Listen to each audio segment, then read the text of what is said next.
காலபுருஷனுக்கு 12வது ராசின்னு சொல்லப்படக்கூடிய இந்த மீன ராசி, இது ஒரு நீர் ராசி. இரட்டை மீன்கள் இதற்கு சின்னமாக கொடுக்கப்பட்டுள்ளது. இந்த மோட்ச ராசின்னு சொல்லப்படுவதுண்டு.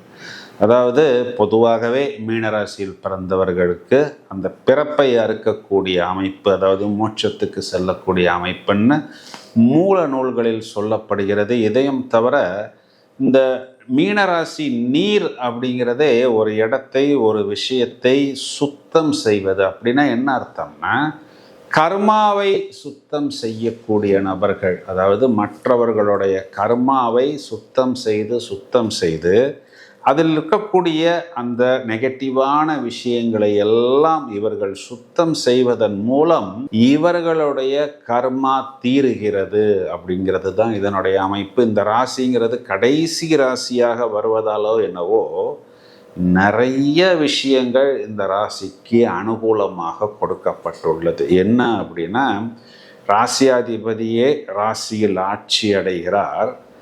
அஷ்டமாதிபதியாக இருந்தாலும் வெற்றி ஸ்தானத்துக்கு அதிபதி, உல்லாசத்துக்கு காரகத்துவம்னு சொல்லக்கூடிய சுக்கிரன் இந்த ராசியில் உச்சமடைகிறார். மேலும் புதன் இந்த இடத்தில் நீசமடைந்தாலும் நிறைய நிலைகளில் புதன் என்ற கிரகத்திற்கு நீசபங்க ராஜயோகம் அப்படிங்கிறது மிகவும் எளிதாக கிடைத்துவிடும். குரு ஆட்சி பெற்றாலும், குரு கேந்திர திரிகோண பலம் பெற்றாலும், குரு பார்வை இருந்தாலும், அதே இடத்தில் சுக்கிரன் உச்சமடைந்தாலும், இப்போ 12ல் பார்த்தோம்னா 7 கண்டிஷனில் இந்த புதனுக்கு நீசபங்க ராஜயோகம் அப்படிங்கிறது இந்த இடத்தில் கிடைக்கிறது.